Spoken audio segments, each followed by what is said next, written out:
Asalaamu calaykum waraxmatullah. Kusoo dhowow channelkaygan haddaad ku cusub tahay, subscribe garee, comment garee oo like garee, una gudbi cid kasta oo aad garanayso.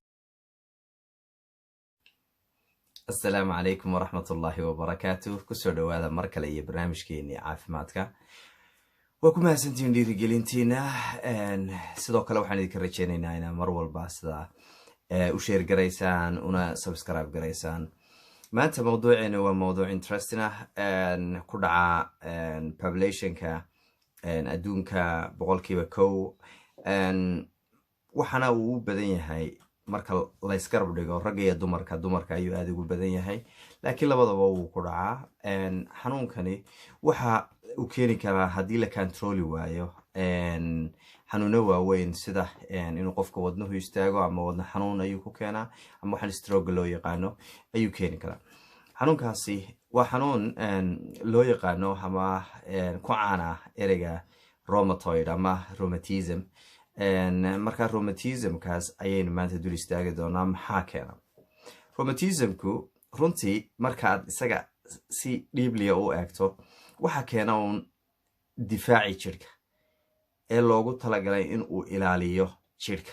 eeg hadda, waa difaaci jidhka ee loogu talagalay inuu ilaaliyo jidhka ayaa intuu khalkhalo wuxuu dib u weerarayaa ama si qaldan u adeegsanayaa shaqadiisii oo ah in uu weeraro meelo ka mida jidhka, gaar ahaan meelaha laalaabatooyinka ama jointiska, taasoo keeni karta haddii aan la daweynin ama aan la controlin. koley uun ka sheekeyn doonaa inuu dawe leeyahay kale, laakiin haddii aan la controlin keeni karta in uu fido oo uu wadno xanuun ama stroke keeni karaba. xanuunkan waxa uu caan ku yahay, horta waxaa keena waa taas weeye, waa khalkhal ku dhacay immunityga ama difaaca jidhka oo khalkhal ku dhacay. waxyaalaha aynu ka hadli doono waxaa ka mid ah riskiga uu keeno, khatarta uu keena waa mid caynkii ah. khataraha uu keeno waxaa ka mid ah waxa la yidhahda carpal tunnel syndrome. marka carpal tunnel syndrome qofka aan garanayn waxa weeye waxay ku dhacdaa meelahan laablaabtooyinka, gaar ahaan gacanta ayay ku dhacdaa. taas waxay keentaa waxay ku dhacdaa qofka aan garanaynin laalaabatooyinka, halkan gacanta ay ka laabato ayay ku dhacdaa. qofka xanuun fara badan ayuu halkaa gacanta ka dareemaa. dareenkaa uu gacanta ka dareemay marka uu laabayo ayaa waxaa ku dhacaa waxa weeyaan dareen wadaha dareenka qaada ee faraha geeya dareenka ayaa la ciijiyaa. ciijintaa la ciijiyey ee qaar ka mid ah ligamentisku ay ciijiyeen ayaa waxaa keentaa xanuunkaasi. dumarka ayuu runtii ku badan yahay, waayo gaar ahaan xilliga pregnancyga iyo waxyaalaha inuu adag u kaco ayaa laga yaaba ay uurka leeyihiin.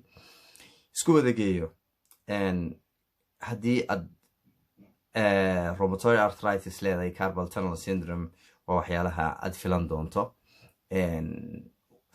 okay, calaamadaha lagu garanayo waxaa ka mid ah inay meelaha ay iskugu yimaadaan lafuhu ay ku xanuunaan.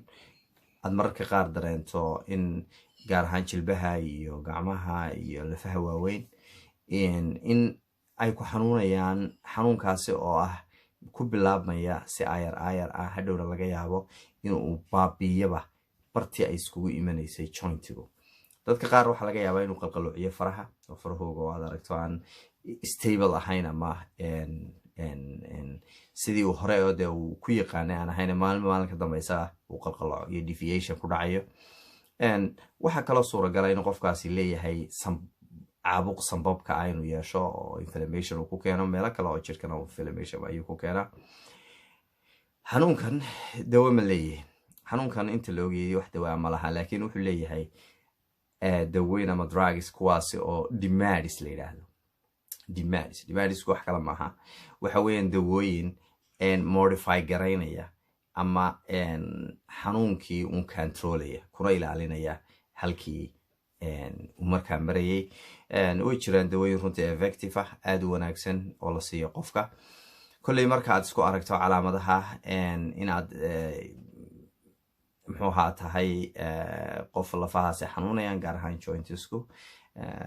haddii aad gabar tahayna runtii waxa weeyaan aad baad mood brown ugu tahay. waxaa kaloo suuragala haddii uu familigaaga qof ka midi leeyahay sida waalidka oo kale ama walaalaha adiga laftaada inaad yeelata oo possible. waxaa kale oo lagu dhaxlaa waxa weeyaan waa nidaamka in uu khalkhalo adiga immunitygaagu oo u weeraro jirkaagii kale gaar ahaan jointiska. haddaba haddii aad iska controli weydo oo xanuunkaasi aad dawooyinkiisa qaadan weydo ood controli weydo waxay u badantay inay xanuunada waaweyn inuu sanbabku ku xanuuno, caabuq ku dhaco sanbabka, wadna xanuun kugu dhaco iyo stroke. numberka uu stroke kugu dhacayaana aad u sareeyo. taasi ayaa suuragala. markaasaan haddaba taasi kugu dhicin adiga iyo familigaba waxa qurux badan inta aad controli karto xanuunka inaad iska controlsho, aad lana noolaato. haddii xanuunkaasi hadda xaal adag marayana in physiotherapy iyo exerciseyada qaar dadka ay u sameeyaan dhakhaatiirtu ee lagu yaqaano in lagu daweeyo dadka aad raacdo aad arrinkaana samayso. sidaasaan isku ognahay. video ku xiga aan isku ognahay inaad faafiso, subscribe garayso, like garaysana khayr iyo wanaag baan isku ognahay. wassalaamu calaykum waraxmat